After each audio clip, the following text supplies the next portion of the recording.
Okay, we're live. Hi, this is William Ramsey. Welcome to William Ramsey Investigates. On today's show, I have two very special guests, returning guests. We talked back in October 29th, kind of about their experiences coming out of the occult. Their names are New York Patriot and Lux. And I've kind of been following them. They've been busy. They've been a bunch of shows that I'm familiar with. I'm trying to catch up with all their research. But I reached out to them, and we're going to talk about something they've been covering or looking into recently, which is the Scarlet Woman and the theme of that in kind of popular culture, film, etc. So they're going to talk more about that. So Lux and New York Patriot, welcome back. Thanks for coming back.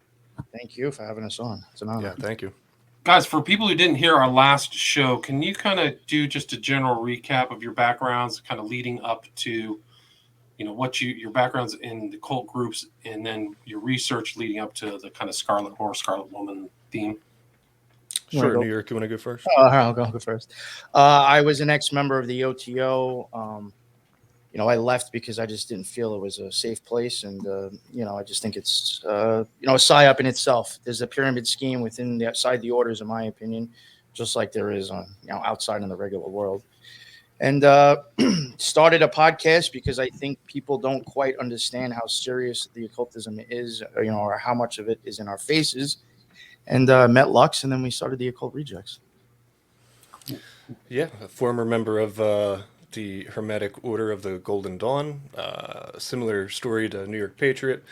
Began to see a lot of control and of information while I was in the secret society, and was generally unsettled about it. And after asking a bunch of questions from higher ups above me, they more or less were gatekeeping information, so I decided to leave. And like New York Patriots said, we met, started a podcast, and we have done a bunch of different subjects. We've covered tons of secret societies and other orders, and we definitely started to see the importance of the Scarlet Woman, or the harlot, that you see used in occultism, but it's also used in other religions and belief systems, and it's a very deep and oftentimes misunderstood subject, so we decided to cover it and show people what we found. Cool. So where does it go back to? Where's its origination, this theme? Oh, Is it like from Eastern religions, or is it something from Western esotericism? I feel like, the thing is that, even if you go back to the Kabbalah, I don't know if people want to argue how old that is. It's in there. I honestly, in my opinion, really what it boils down to is the feminine energy of creation, but off balance is what we're viewing now, in my opinion. And it starts to become a problem, and it starts to control mindsets, and it starts to, like, everything you see going on right now is because of, my opinion, the feminine or the left pillar just reigning in total control, unbalanced, and it's taking control of society and mindsets. Yeah, the Scarlet Woman, it definitely appears early on in the Bible, but it's also a concept that's shared in Greek mythology, Egyptian mythology. It's sort of this common overarching theme that you see in a lot of these different religions. And it's definitely an allegory, but it's definitely a deeply occulted metaphor for I would say, at the most basic level, the energy that it represents and where it's located on the tree of life.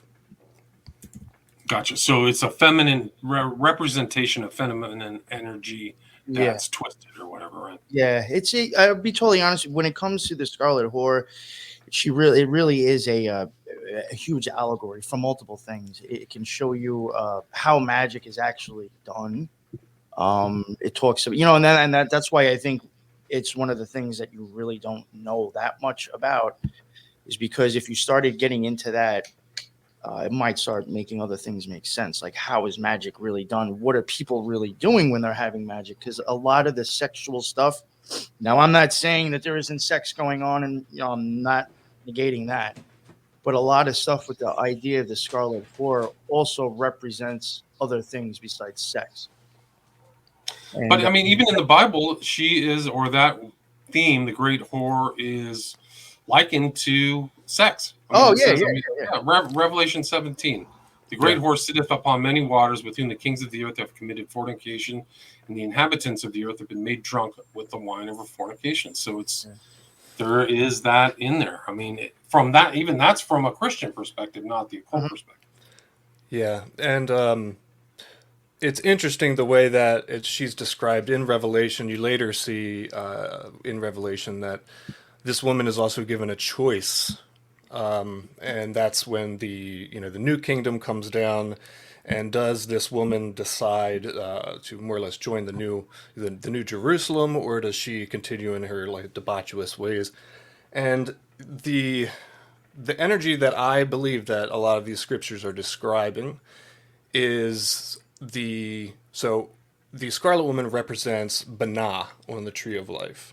And when the Tree of Life, I think about each sphere has maybe a white or a black version of itself, a positive, a negative, an extreme or a balanced version of what that characteristic is of that sphere. So with the extreme expression of Banah, when you it's making the mistake of not keeping balance, and so it becomes this total emotional driven mindset that takes over a whole culture. It's just based only about the wants and the primal needs, and so that's where you see the fall of Babylon, where the harlot is mentioned there, because they were totally immoral, right? And so the fall of Babylon is because the entire society had become immoral. And in my opinion, I think Revelation, specifically when it's talking about the new, the second representation of the Scarlet Woman, is talking about more or less society is the way that we see it now, which causes this giant fall because people embrace this extreme energy. And you can see it played out even today with, in politics or, gender studies. There is no morality. It's just whatever its subjective morality is. There's nothing concrete. You can be whatever you want, and PC culture and things like that, where you can't call anything out that's going against natural order. In my opinion, I think that we're very close to the similar conditions that were in Babylon at the time. Wow. And that's what is written on her forehead in Revelation, right? Babylon the Great, the mother of prostitutes and the abominations of the earth. Right. I mean, and then the whole thing too, like I don't know if you've ever heard of the goddess Hecate, Ramsey. Yeah, that sounds familiar. Yeah. Well, I mean, she's she's a three-faced goddess. That is also another problem why I don't think people actually understand the whole idea of the Scarlet Whore, because there's one aspect. There's at least, I mean, I think three, but there could be six. But I mean, you have the mother, the maiden, and the crone. And by the time you get to crone, which would be, believe it or not, is associated with the feminine energy of Saturn, because she even goes back to Saturn, which is, I think, another reason why you don't hear about it so much, is because we're just meant to believe that Saturn is like this male, or this idea of a god eating its own child. There is a feminine side to it, and that kind of cuts out half of the story. So you're not really understanding all of it. But once you have gotten to that part, the crone, you are dealing with basically a lady that is aggravated. She's not happy anymore, and nothing will be good enough. So it's constant change, change, change. I got to control the situation, and you'll see society, I think, the way it is now. Interesting. So the Scarlet Woman or whore becomes a representation of societal current society, right? Yeah, I think it's an energy also that is used for, I would say, psyops or mind control. Black magic, stuff like that as well. Interesting. And then Crowley had his Scarlet Woman, right? Didn't he have? I can't remember the total. Was it 12 or 13? I was gonna say he had a bunch of them, and if I remember correctly, you'd probably know better. Didn't a few of them like kind of lose their mind? Yeah, a lot of them went insane. One became a prostitute, and he branded each one of them on their chest with the mark of the beast, which was all of the kind of planetary spheres and their representations aggregated into a brand, and then you brand them on their chest. Yeah. So Now, yeah. when it comes to like Crowley and I've even wondered about Parsons too, but my opinion, if you are to actually have if you're talking about a Scarlet Woman and it's a physical real person, my opinion, now that's something different. I actually think this is more of like an MK Ultra project where that is the vessel for whatever you're looking to bring in, and you're actually using that woman basically to fracture their mind, try to pull them out and put something back in. And I think that's why a lot of these women had problems. Yes, and I think that Crowley used those women as kind of energy reservoirs. So his magical techniques would increase the magic, and then when he was done with them, he would just cast them aside and get a new one. So, like one of his older ones, he just left on the street. She became a prostitute in Paris. So, really terrible stuff. Oh wow. Yeah. But yeah, I mean, when you look at the tree, I mean, you have the moon is one of them, a version of one of them, and then you would have Venus, which is the maiden, and then the old crone would be Saturn. So I mean, even when you want to start getting, I mean, there's always things about Venus. What does that have to do with it? It's something about Lucifer and all that stuff? But she's definitely an interesting character. That, in my opinion, you see the story of her constantly everywhere.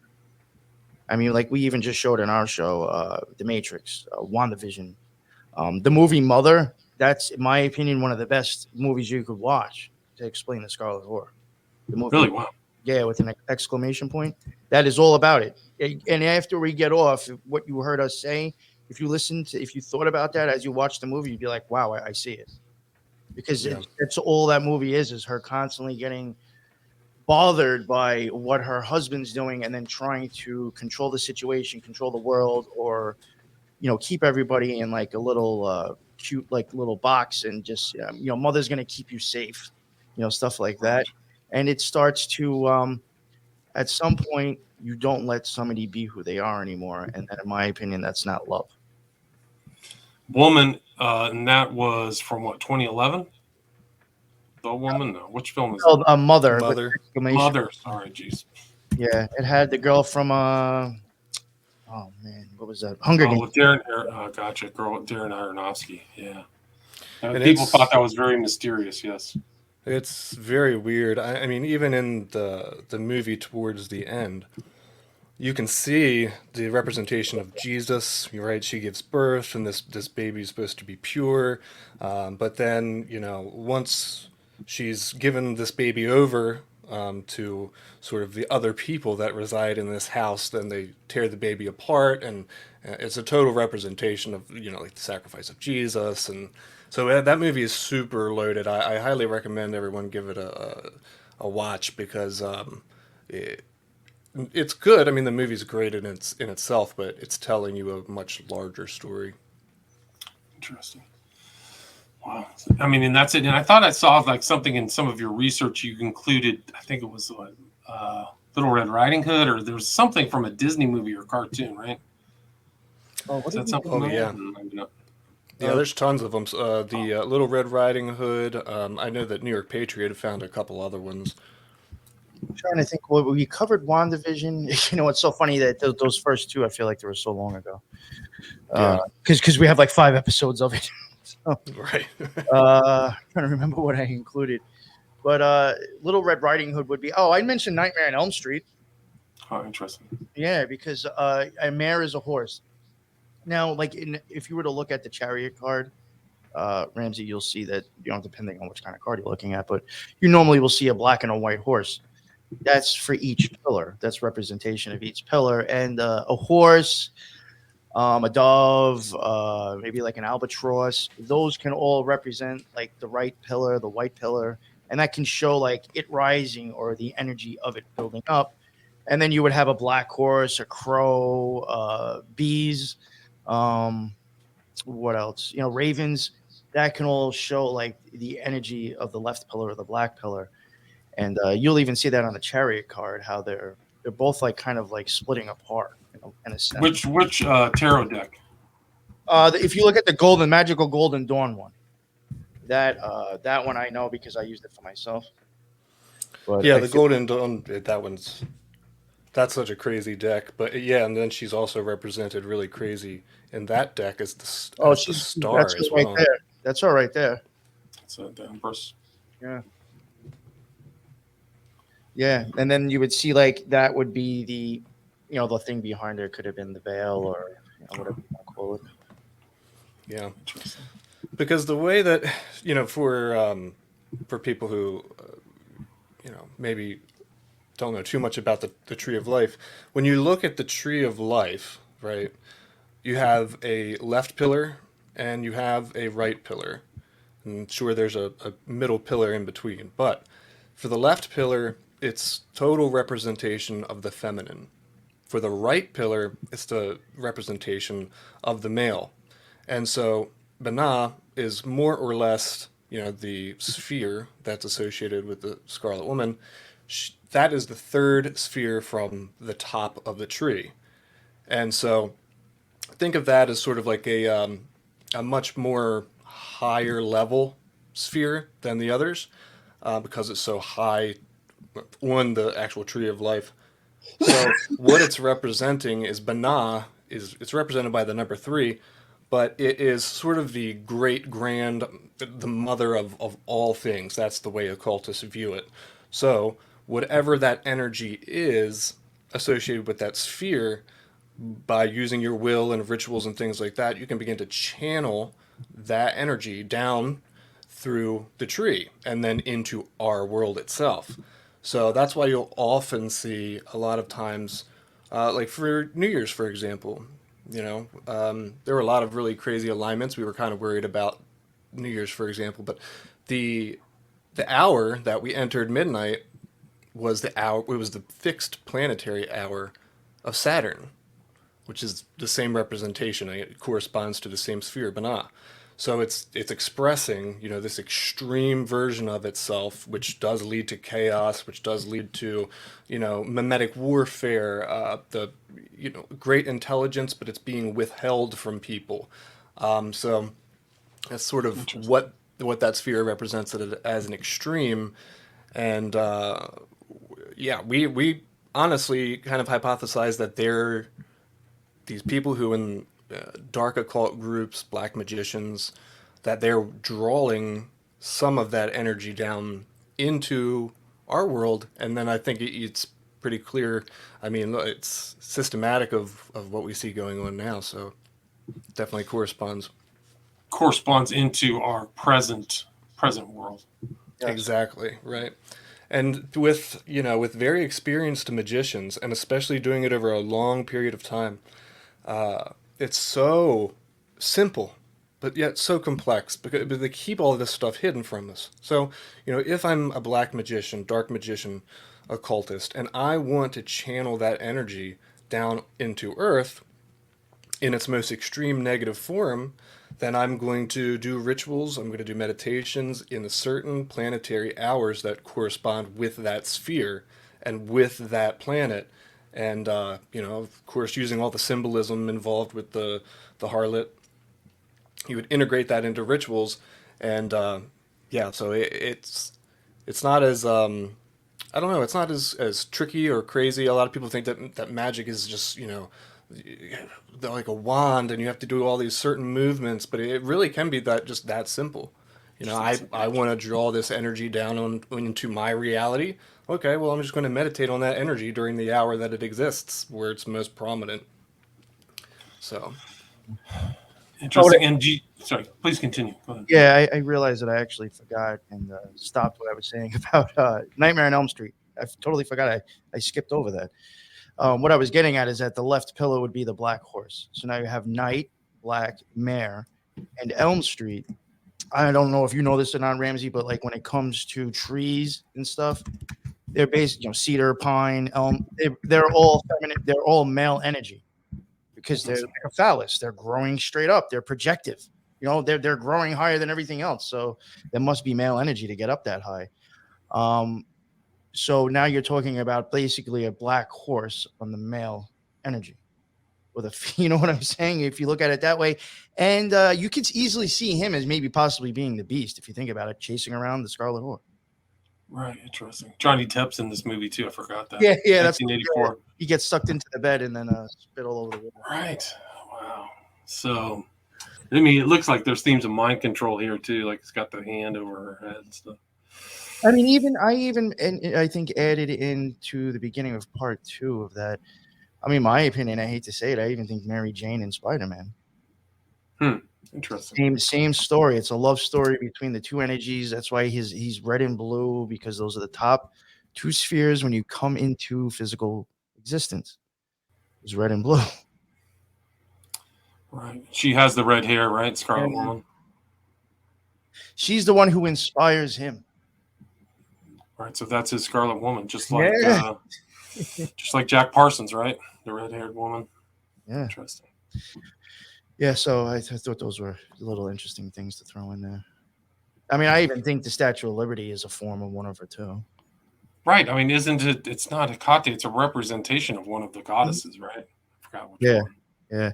I mean, see, that's another thing too with a lot of these goddesses. That, you know, if you were to take all religions and pagan beliefs and all this stuff, and probably like took all these well-known female goddesses or names, and then wrote out what they did or their qualities, you probably start noticing a lot of them kind of fitting into separate groups. And you have the story told, like someone mentioned Kali, like she would just be like she'd be a lot like, in my opinion, Black Widow, the character Black Widow, just the very martial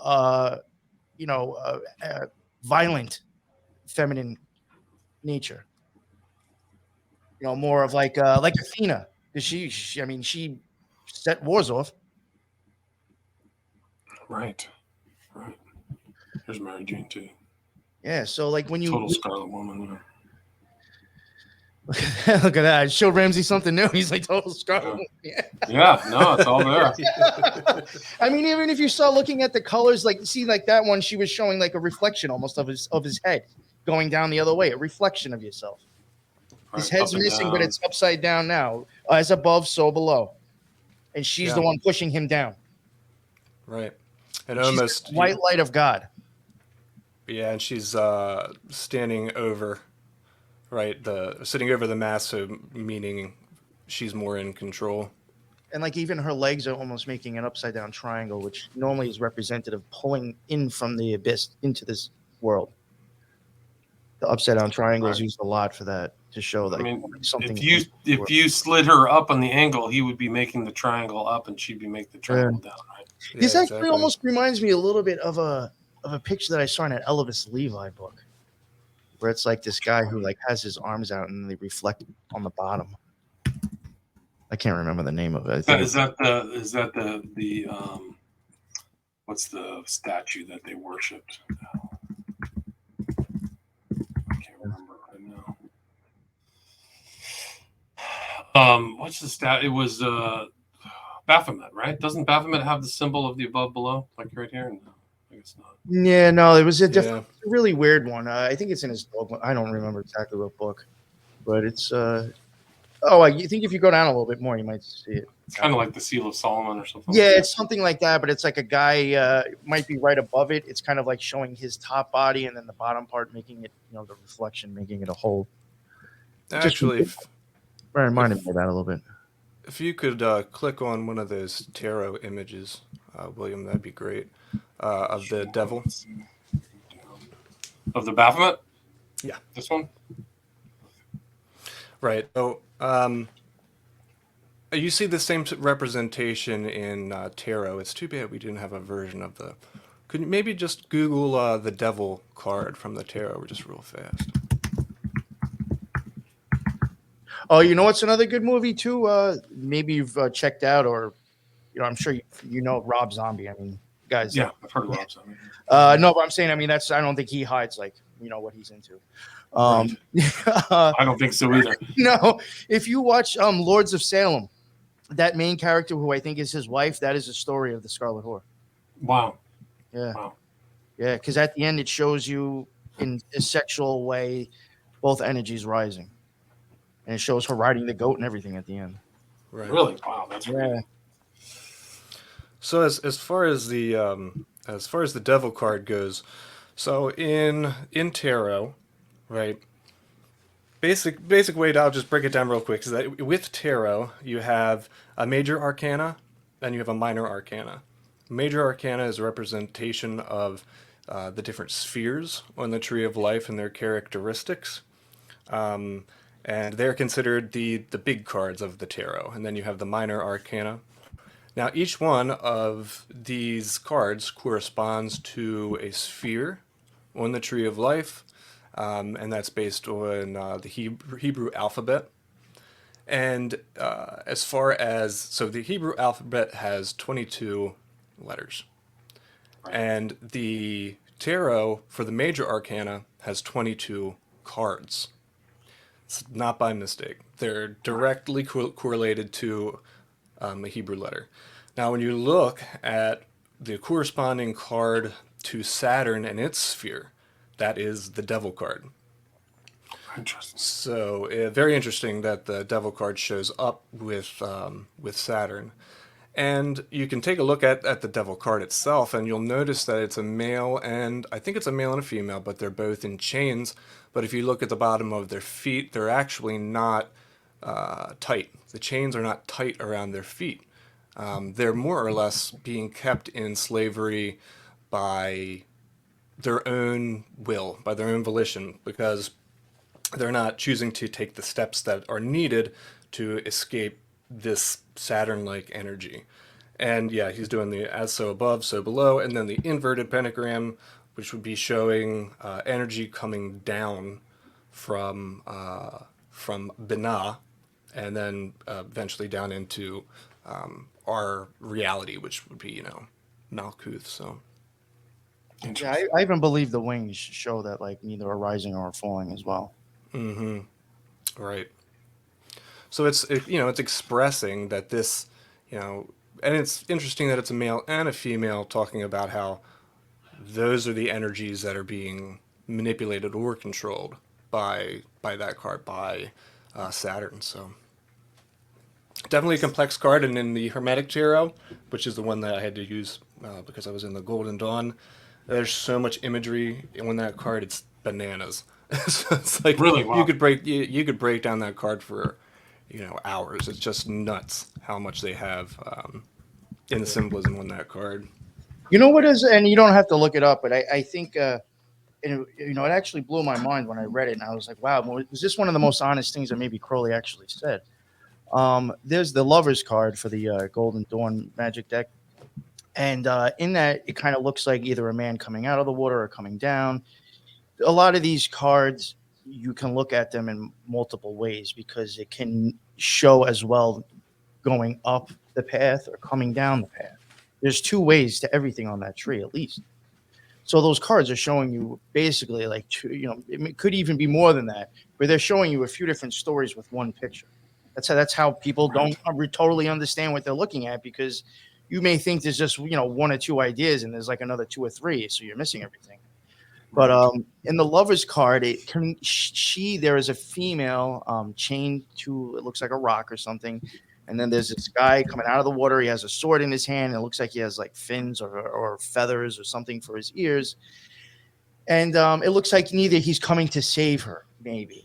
And if you look up some of the ideas behind the Lover's card, Crowley, I think, even said for his own, when I guess he was making them, because they got produced after his death anyway. The Book of Thoth, or the Thoth, they weren't made until after he was dead anyway. But he said, I think one of the negative things of the card, and this is, I think, if you look at this, it would make make more sense.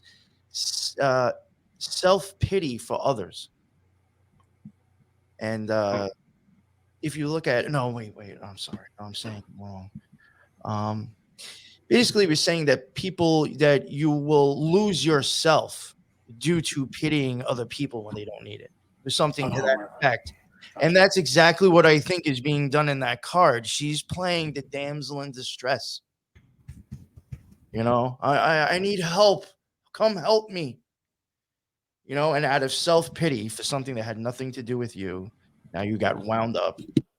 And that's where the male energy gets taken away, picked up by the female, and then she goes off and does what she does. It's the way. It's like a thing of trickery, really. Yeah. I'm trying to find the end of the ninth gate. I know you guys have done an analysis of this, but there is a representation of the woman rides the beast. In that. Beast. Yeah. This is it here. Here's the woman rides the beast. Mm-hmm. That's the representation of the Scarlet Woman. Yeah. You also That's see, actually that's Polanski's wife too, which is weird. in both of the Ghostbuster movies, it's the same thing at the end. Really? Mm-hmm. Yeah. That with the Zool and with that what was his name? Right. Yeah. His name was, think about it. You got the guy, that other guy who kind of acts like a moron. He's the fool. He turns into a beast. He's going running around looking for this chick. Yep. And they're on top of the Empire State Building with pillars in between them. Yeah, two pillars, one are left and right. And, And then screens. The same Right, thing. right here. The abyss. Triangle, pillars, altar. It's all there. Yo, it was all on our faces when we were kids, and we had no idea. No idea. They were just getting everybody ready for it. And then think about how in the first movie, how what brings about the destruction. Well, she says, I want you to pick your destruction. That's what she says. And the Ghostbusters, they say, okay, everybody clear your mind, clear your mind, clear your mind. And so it's showing us that the concept is what we think will destroy us, what we think will be brought into our reality. So they all try to clear their mind. One of them can't, and then of course, then we get the Stay Puft Marshmallow Man. Right. But yeah, it's showing us that what we think is coming down into our reality, or concepts, ideas of that figure coming into our reality. So. Right. No, it's fascinating. It's like it's almost like a magical thing. Like clear your mind, see what happens next. Wow. Let's see if I can find this. Let's show this. Oh, that's too far in. Wow. Yeah. I mean, it's everywhere. It's so much. It's just another example of people being exposed to all this stuff. Yep. Crazy. And it just makes you wonder, like, do the actors even know what they're doing? Are they in the know as well? It starts making you wonder about everybody. Right. Well, that's a good question. Like, how much are these being told to make these weird hand signs, or are they doing it intentionally? What's going on? I don't know. And that's just based off the Matrix is one of the huge ones, because when you look at the Matrix 2, right? The Matrix 2 Reloaded, I think, is what it's called. There is a moment in the movie where Neo needs to get out of the Matrix. He needs to get out of this false reality. There she is, right there. This one. It's a bit up to the right. She's got a tan dress on second column, second. Oh, it's her right here. Yeah. Yeah. So this is the person that Neo and Trinity, his girlfriend, right? Total representation of the top 3 spheres on the tree. But anyway, they have to go, and the only way that they can get out of the Matrix is if they get the keys to the Matrix. But there are these very high-level people who were guarding Neo and everybody else from leaving the Matrix. And the whole goal is that they have to get a key to get out. So they go to see these 2 people. Her name is Persephone, or Persephone, and that is an actual Greek mythological figure in history that is the same representation as the Scarlet Woman. So they even in the movie use the actual name of who she's supposed to be representing. Now, there's a man that's sitting next to her, and he's saying, that me and her are sort of like the guardians of the Matrix, and you can't get out, and we're never going to give you any information to get out, so you might as well just leave. And his name is the Merovingian. Right. Which is also a term that we see in history to describe certain bloodlines, right? So what happens is the woman, she needs to get a kiss from Neo, and then she will give Neo the keys to the Matrix. because she doesn't like the way that the Merovingian, her husband, is treating her. She feels like he's taken total control, and she doesn't have any free will. So she talks about how shallow and angry he is now and how negative he is. So there's the extreme expression of the male, but that would more correspond to a different sphere. But anyway, Well, so no, but you remember when we rewatched it again? And we were like, I think that was actually she's the feminine energy, and remember there was squares behind him, yeah, green squares, and I was like, you know what? I was like, I think he's actually the male energy at the top with her, and she's unhappy, and then that's what causes the problem. She goes off. yeah, It was that's what I was. It's almost showing the male and female energies in the same area. In my opinion. Right. And then sort of the male expression of Chalkema, which would be that sphere, like Yeah. totally taking control of her in that extreme form. Right. Yeah, I definitely agree with you on that. And But it's also. Okay, please continue. Go ahead. but she gives Neo a kiss, or he kisses her, and she says that's not enough. I can feel that that's not real love. I want you to kiss me the way that you kiss Trinity. So then he kisses Persephone again with meaning, and she gives him the keys to leave the Matrix. So it's very interesting because it's the same representation. Top two spheres, the extreme female, the extreme male, they guard the exit to the Matrix, and that's one of the ways that they got out. So Yeah. Now this is what's wild, man. It'll blow your mind. If you can follow us. Now, if you look at her as Persephone and possibly this is like another way of looking at it, you could see her possibly over by where Netzach would be on the green sphere. And then on the left, this dude was like the genius. He was the program master. That would be Thoth. He would be on Mercury, right across from each other on the pillars, right across from each other. Then when there is a problem, the twins come in and start chasing them. That is the Chariot card. Interesting. And also, if you want to talk about this, Gemini is associated with that card, the twins. right. interesting. That's their way of showing you going up the tree now. They're just picking a way to use the symbols and the ideas of that card or that expression or that experience. They're just expressing it in an action way now. And if you want to talk about the energy of the Scarlet Woman taking over, I think the two Wachowski brothers both had sex changes or They both are did, trans. Yeah. Oh, I don't know. real quick on what Fire Pixie said. Yeah. Now, this is only because probably like from my beliefs, from I guess maybe what experiences I've had, I do believe that she's actually correct and that she's right. I just believe that we actually right here where we live, unfortunately, I think that's the underworld. I think that we're stuck in hell now and heaven is somewhere else. So I would actually agree. Yes, she keeps bad people in the underworld, which is here. That's my opinion. Interesting. Yeah, I honestly think once you've made it into the flesh, that's just my opinion, that you are in hell. I don't think we were meant to be. We're supposed to be in the spirit. That's just my opinion.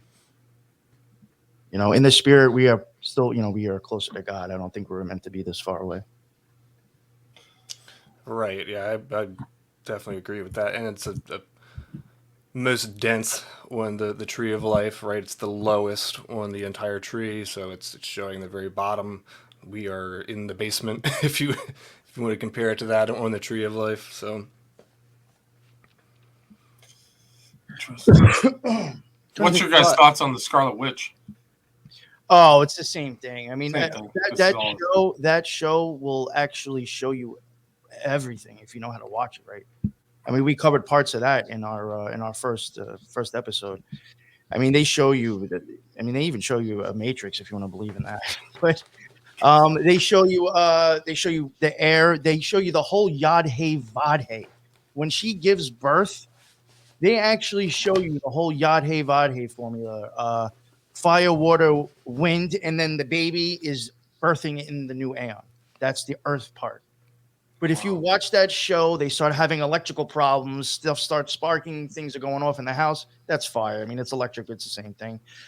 Then all of a sudden, it starts raining inside the house. And then that ends. And then she opens up the back doors and lets all this air blow in. And then she has the baby. So it's all there. Earth, air, fire, water. Yeah. That's crazy. Yeah, and if you watch it, she even changes things. If she thinks that he is going to find out something that might bother him, she rewinds time and then does it over again. And then it does not turn into color until they kiss. When they finally kiss, she rewinds time again, makes him say something else. They kiss, and it turns into color. He is locked into her matrix now. Wow. It's just that people are just swimming in occultism in these films too. It's wild. Yeah. And I tell you what, that new Matrix, I think, is very occult in itself. I think that the new Matrix is honestly making fun of the older Matrixes. I think that it's 4. This is it. I believe so. What number are we on? It should be. Yeah, it's the brand new one that they just released on in theaters, but you could also watch it on HBO. But the whole feel of that movie is that the people who made it, the Wachowski sisters or brothers or whatever, are scoffing and making fun at the fact that we still don't understand what the first movies were about. And it is so... The movie is so dumbed down. I'm not even kidding you. When I started to watch it, I thought I was watching a parody. I was like, I clicked on the wrong thing. This can't be real. Like, this isn't like the actual movie, right? This is bad. I mean, this seems like a B-roll movie. And nope, it is. It's the real movie, and it's gotten terrible, terrible reviews. But I think people are missing the point that it's putting it down to a level that's so simplistic, funny, and I don't know, just that it has to be a parody of itself. That's just making fun of the fact that people didn't see what was in the first films. I honestly think that's what, and I don't think he did it so much to be mean. I think he was just kind of done with it, though. I think that's what David Lynch did with Twin Peaks, the third series. It was just like, yo, I already told you it was done after season 2. And I'm just going to make some other weird stuff that you're not going to understand and tell you that you ruined the series. And it's done and over with. Yeah. Just because you didn't understand it, because you didn't understand what you were watching. Didn't understand the first season. Yeah, Twin Peaks. I mean, you pull up the Red Room. That's Aquarius symbol on the floor. They have a thing of Saturn in there. They have these light bulbs that look like more like a funnel coming down instead of going up. So that's showing you like coming down into existence. The little man is that's the whole occult homunculus idea of the little man that sits in between both parts of the brain. He shows you, David Lynch shows you everything, in my opinion. He is probably one of the best. I mean, not that I'm trying to promote him. I mean, but for occult stuff, he really puts a lot out there and people have no idea. And I think that's how he gets away with it, because of the way he puts it out there. People just can't understand it, but he is telling you a lot. Like that picture right there. That's the veil too. Yeah, there's the veil, right? That, you know, even the Bible talks about the ripping of the veil, and in Solomon's temple, things like that. Then you can see you got 2 pillars, and I believe New York, you did confirm that was Persephone behind her, right? I think it might be, yes. Yep. Wow. So and Saturn statue. Yep. And then you got the, black and white alternating floors. It's amazing. Yeah, it's like, and like Bob was the beast, and that's who killed Laura. You know, I mean, they say it's Paula, but it's a beast. You know, he's possessed with the beast. So he killed her in the. See, and there you go. That would be like kind of like left and right brained, and then he's in the middle, the little guy in the middle of the brain. Right. And that's why he talks backwards, because technically, in my opinion, this is, when you start getting into this type of magic, you are leaving your body and spirit. That's my opinion, or you're getting very close to it. So they will, a lot of times, that's why you'll see backward masking in songs or in stuff. It's just a representation of going back in time, because technically, if you want to think about it, you were in spirit first, and then you were birthed into flesh. So now you're going from the flesh back into spirit. So that's why a lot of backward stuff is used. And he talks in a way that sounds like it's almost backwards. It's very weird the way he talks. It's all like backward, reverse reverb, I think is what's probably used on his voice, or something to that effect. And that they're showing you that as well. He's part of going back in time, or however you want to look at it. You know, alchemy, going from one form to the next. Wow. Yeah, and Now, when didn't we he say do Mulholland Drive too? Didn't he do Mulholland Drive? Yes, that's all about That's different aspects of the Scarlet Whore. That lady gets birthed into the world. She's like, I don't even know who I am. The lady This with was amnesia. crazy. There's your blue and red again, right? Yeah. Black. I've never is seen Saturn. that. You keep telling me I should check that out. I still haven't seen it. Yeah, all his a lot of his stuff is huge. So Yeah. I think there is kind of like a midget in here too, or a little person or something. If I remember. Yeah, there's like two different little people, I think, in Twin Peaks season 3. You know. Yeah, and for listeners out there who are like, wait a minute, all this Matrix stuff, talk of that kind of what. And honestly, I don't want to show too much because this is something that we're going to cover in our very last episode to sort of wrap the whole thing up. But if you believe in God, if you're a Christian, in the Old Testament, the Matrix is even mentioned there. I forget the exact verse, but you can find it just by Googling Old Testament Matrix verse.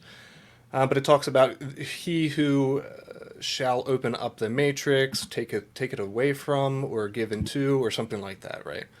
But we're not. Yeah, our simple point is, if you are a Christian or religious or whatever of the faith, I think that the tree of life itself, when we talk about that, it is just simply explaining the way that realities are constructed.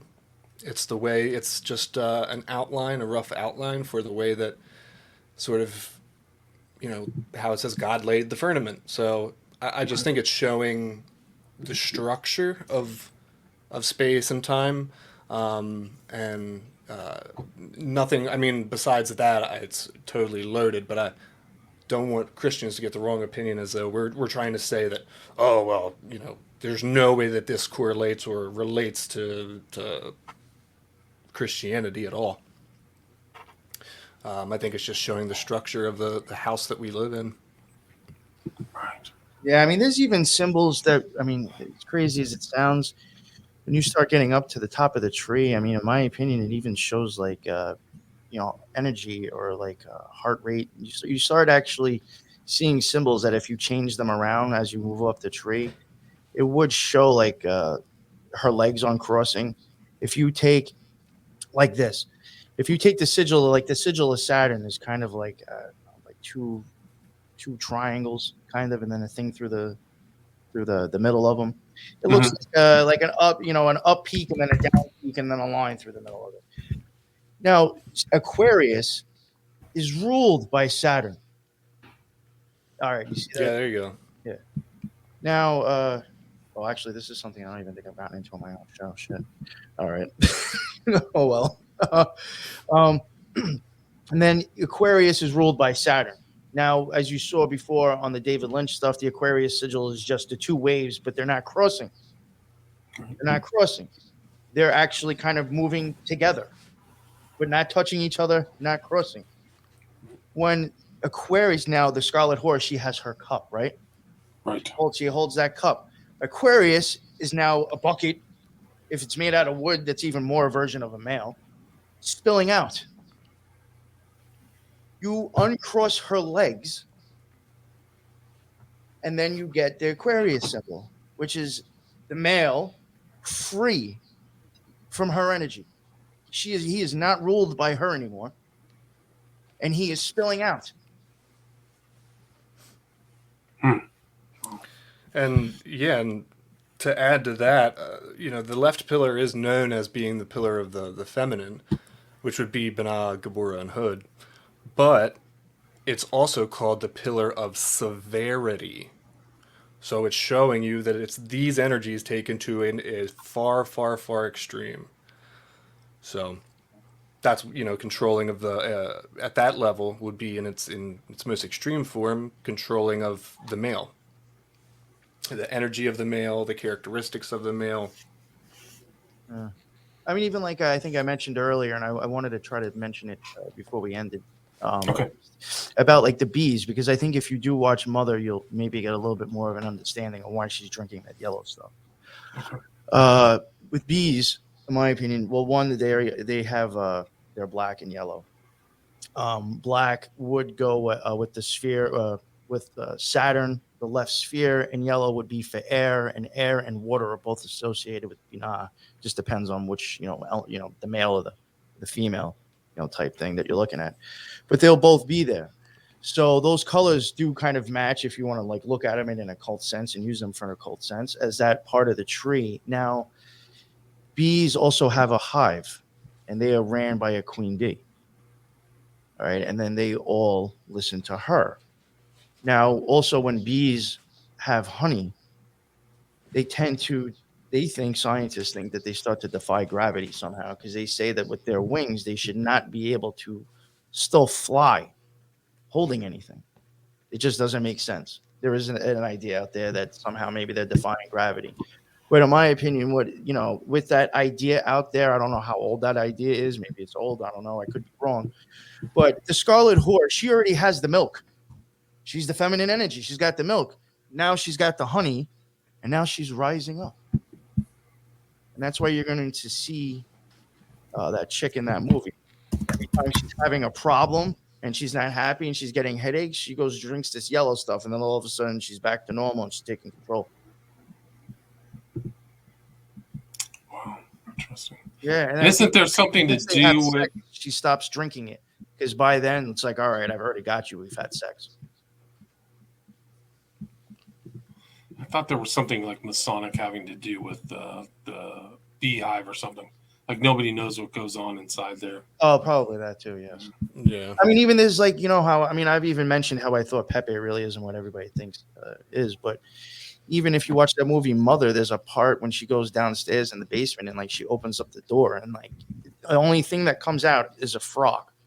It hops out, ribbits, comes out. She closes the door, and at that point, that's when all hell breaks loose in that house, pretty much. Yeah. The whole structure of the house starts to fall down, right? Well, it just, everything starts like speeding up. Like, I don't want to give away too much of the movie, but like, it's just like every possible horrible thing that could probably happen between now and the end of the world happens in this house in like a half hour. Yeah. Yeah. It's just wild. It's just like explosions, cops coming in. It's just like insanity going on. And it's all because she's just like lost her mind and control. And she's just like ending it. This isn't good, and I'm just going to destroy everything. Yeah. Interesting. Mm-hmm. Do you have any idea of what the color purple means? Does that have some kind of occult meaning? I think that is a higher arc of Gabura and Chesed. On purple, on the Kabbalah itself, is associated with the sphere of Chesed, but on the second or third, like each sphere has 4 spheres associated. Like each sphere has 4 different versions of it. There will be 4 different colors. There'll be 4 different tarots. There'll be 4 different kind of structures of like going from in the form up into maybe the archetype of God in that sphere. Purple is used, I think, where the archangels kind of fall. So it's like it's right before like you're getting close to God. So it's a higher arc of that experience. Gotcha. Have you ever seen this thing that these Manson murders or Manson affiliated murders, that they have this, like this was Leno LaBianca's body, they carved war in, but it was like they always leave out the fact that it was like an occult Saturn as above below symbol. You notice that? You ever seen that? Yeah. No, but that's I've exactly never seen what I that. would. As soon as I saw that, I would think either it's like Freemasonry or Saturn. Yeah, that's the first thing I would think of seeing. Yeah, so that's how they carved it in there. They always leave that out, and then the same thing is that when Arliss Perry, who died at Stanford Memorial Church, they laid her pants over her spread out legs like this. Wow. Oh, you know what? Leave that. If you're going to leave that symbol right there, that Freemason symbol. Mm-hmm. This is this, and I think this is what I wanted to also say before when we were talking about the Matrix part. In my opinion, the cube of Saturn is the male energy. That is the male version of Saturn. Then the circle, the sphere of Binah, is the female energy of Saturn. Now, if you look at that stuff right there, That compass is going to make the circle, and that square is going to make the square. So they're telling you right there, we are both energies of Saturn. Wow. I think. Or even expressing those energies in its extreme form. Yeah. Yeah, if people want to see this article, I wrote this a long time ago, but I posted it again on my website. Process Crowley Moss and the Unsolved Murder of Arliss Perry, which was written before they supposedly caught this Crawford guy who was in Sons of Sam, but he was probably not the only one. Yeah, I see your friend, the Annabelle, I know Toth, he can be associated with the color yellow or Mercury, and they say that, Toth or gods that fall into that sphere kind of were there to watch existence become, into reality. So I guess, you'd be pretty close to God, I guess, in that thought. So interesting. Do you guys have anything else you want to add? I mean, do we have more to talk about, or what are your thoughts? It's up to you. I mean, if you want to keep going, Lux or William, it's up to you. I mean, do you have more things on this subject, the Scarlet Woman, Scarlet Horror, or have you covered everything, or what? I think maybe the best thing to do is just direct people to your show. Yeah. Have them listen to it first. Have them listen to your entire. You've done 2 hours, and you're going to do a third hour, right? Oh, we have 5. We have 3 done. We're recording 4 tomorrow. Okay. Yeah. Because I only see 2 up here. So yeah. Well, the third one drops next week. Okay, cool. Yeah. So maybe that's the best place. Where's the best place to listen to your show? Is it iTunes, or do you have a YouTube channel? No, the YouTube came down. Not that I really care if it's Apple or Spotify, but we did do the Spotify video. So, in my opinion, really, you would get the best out of this if you could watch it. I'm not saying to go to Rumble or BitChute to do that, but if you use Spotify, you could at least look at the video as well. Spotify podcast. Gotcha. Yeah.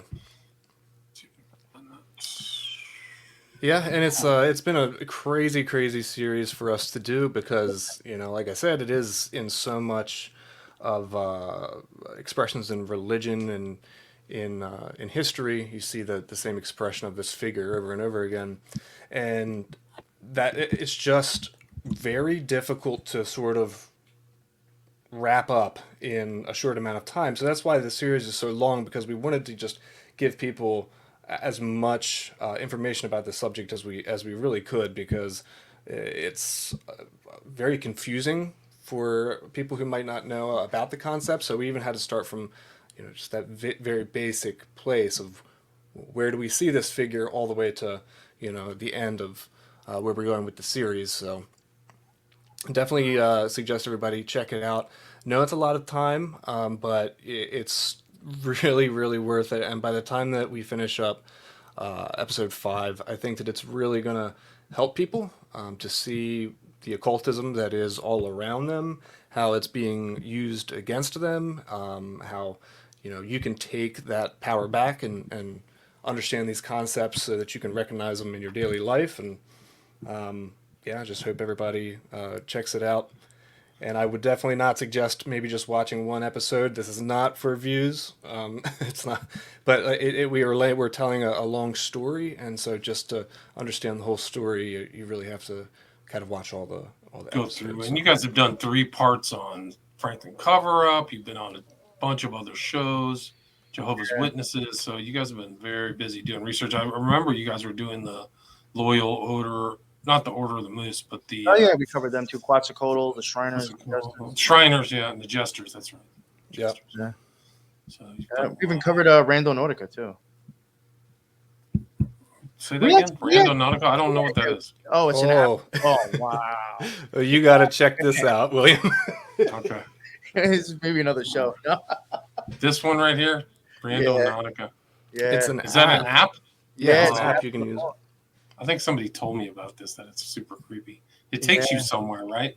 Yeah, it brings you to points. But, we did, research into, the company and the people involved with it and stuff. And, it legit – what was it? The project manager was he was somebody who, was a lecturer at I don't know if it was Thelemic totally, but there was a lot of Thelemic influenced people there. It was over in another country in Sweden or whatever, but the project manager had a lecture at an occult get-together gathering. Wow. Yeah, I mean, I showed videos of like parts, of like of what was on their YouTube page, because they even have YouTube videos. I forgot the name of it though, but yeah, I mean, this app is heavily, I believe, deeply rooted in occultism. There's I the mean, there's the owl, right? There's an yeah, owl right there. I mean, Yeah, that's Occult was the name of it. yeah. Oh, I Yeah, love and Occult. what's wild is that when you start looking into the people that are associated with the app itself, the only information you find out about the one dude, Josh, and any information about the people that he supposedly worked for prior, they are all printed by a company that is owned from the same source. So you are literally hearing the only thing you hear about that dude and the Rando Nordica book itself is all being printed from different places or different news sites, but owned by the same company. So you only know what one thing is telling you about this app. Yeah. And Wow, that's what's the craziest part about the whole thing is that they say that it's an app to just go out and adventure, but when you listen to the words that come out of the project manager's mouth, he openly says that this is, used for occult principle to show how what you think you can create and how you should use it for divination and a bunch of other bunch of rituals. It's incredible. It's wild. Yeah. wow, that's amazing. You guys did something on Travis Scott, right? Because Yeah. I did something that was hyper occult. Oh. That was an upside down cross in the circle. I mean, it goes right back to tarot and the Lingam Yanni. I mean, that was off the charts. Usually people like say, "Oh, you should check this out," and usually I'm like, "Yeah, whatever." But I started looking at that. I was like, "Wow, there's so much there." Some Oh wild my god. stuff, especially even Yeah. in his videos. He's got a lot of occult stuff in his own videos. Oh man, there's like a horned god coming out of the background. People ascending the mountain. Yeah. Jodorowsky hints. All kinds of crazy stuff is in there. Yeah. People dying. Yeah, Donnie. I mean, just eyeballs. Like he had that. He spent a lot of money on that, but he's in real trouble. Fire Pixie asked, "What about the dead bodies that those kids found using Rando Nautica? Do you know about that?" I don't. I mean, Yeah. yeah, we do. I don't. I mean, what did the guy? Honestly, I don't even remember what we had a guest on. I think it was yesterday, right? That covered Yeah. covers Rando Nordica. See, now this is another thing that blew my mind, and I think I actually can tell people this is really something that's going on. I think with this app, it may sound silly, but this guy actually takes ghost hunting equipment with him. He picks up EMF readings when he's out with this app. Sometimes he picks up voice recordings. He picks up things on his meters. Sometimes when he goes out with this app. So I really do believe there is something going on. Wow, With that's that. But now I don't know if the dead bodies are real or not. I mean, who knows? I mean, there's stuff there's things I see on the TV where I think it's like Ocean's 11. It's just like some, the cops aren't even real, and it's some staged event, and we're just being told it's true on the TV. Yeah, the way that the app got really, really the only thing that made this app get very popular, it started at the very beginning of the pandemic, is that right before the pandemic really exploded, this news article came out of Seattle saying that these kids that were using the application had found a dead body because essentially you use the app to you think about what you want to find and then you meditate on it for a moment and then the app takes you to a location to find what you want. And they claimed that their intention was murder, right? And that they get this pin from Rando Nautica that sends them to, it's like a beach, and then they find a dead body. And then that news article is the only reason why Rando Nautica blew up the way that it did. And as far as I know, based on the guest that we had on yesterday, he believes, that could maybe even been like a staged event. Maybe it was just sort of like a promotional thing. But this guy spent more hours on this app and than anybody else I've seen. It's nuts. But he says that any other claim of them finding dead bodies is actually false. And the only verifiable one is the first encounter. Wow, but it makes a good story. That's something that people would definitely look, pique their interest. Some paranormal stuff thrown in there with. So it reminds me of that Stephen King book. What was it? The Stephen King movie where they try to find the body by the train tracks. Oh, yeah. Stand By Me. Stand By Me. Yeah. Yeah. Stand By Me. Yeah. All right, guys, I'm going to wrap it up. I think Awesome. that Thank we you. covered everything. Yeah, thanks for coming back on. It's great to talk with you. Keep up the good work. People go to check thank out the Occult Rejects on Spotify. It's a 5-part series on the Scarlet Horse, so there's a lot more information, folks. And if people want to reach out to you, where's the best place? I guess Twitter for the Occult Rejects, the NY Patriots Show, Instagram. I just want to tell your fans, Jack Pine and the other person too. Thank you for the comments. Appreciate that. Yeah, cool. Yeah, you guys were a big hit last time. So Yeah, good luck and keep up the good work. Keep in Sounds touch. All right. Happy New Year. Thank you. All right, Later. Bye-bye. Stay there.